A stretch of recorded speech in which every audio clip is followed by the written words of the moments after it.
श्री स्वामी समर्थ। आज आम्ही आलो आहोत बालगंधर्व रंगमंदिर पुणे येथे, पण हा व्हिडिओ तुम्ही शेवटपर्यंत नक्की पहा। श्रीरंग कलादर्पण फाउंडेशनच्या वतीने भव्य रांगोळी प्रदर्शनाचे आयोजन करण्यात आले होते। या प्रदर्शनामधून महादेवांच्या विविध लीला रांगोळी मार्फत दाखवण्यात आल्या होत्या। मी आतापर्यंत इतक्या सुंदर आणि रेखीव रांगोळ्या खरंच पाहिल्या नव्हत्या। अगदी डोळ्यांवर विश्वास बसणार नाहीत इतक्या रेखीव होत्या। आधी तर वाटले की पोर्ट्रेट पेंट करून ठेवलंय की काय, पण तुम्ही बघू शकता किती बारकाईने यात काम केलं आहे।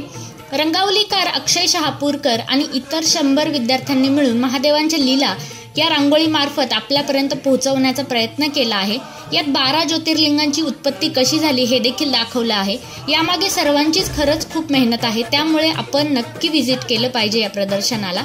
यात तुम्हाला 3D रांगोळी पाहायला मिळेल, त्यासोबतच पाण्याखालील रांगोळी पाहायला मिळेल, पाण्याच्या मधोमध काढलेली रांगोळी, पाण्याच्या वर काढलेली रांगोळी, सर्वच प्रकारच्या रांगोळ्या तुम्हाला यामध्ये पाहायला मिळणार आहेत। अश्विनी मॅडमने सर्वच रांगोळ्यामागील खास माहिती खरंच खूप छान समजावून सांगितली।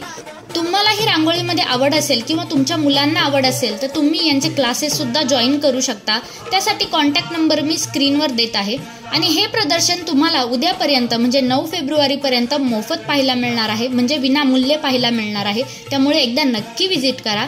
टाइम आणि ठिकाण मी डिस्क्रिप्शनमध्ये देत आहे। आम्हाला आमंत्रित केले होते अश्विनी वावळ मॅडमने, त्यांची मी खरंच खूप आभारी आहे आणि त्यांच्याचमुळे आज मला इतका छान एक्सपिरियन्स घेता आला। तेव्हा नक्की एकदा व्हिजिट करा। ॲड्रेस आणि टाइम मी डिस्क्रिप्शनमध्ये देत आहे।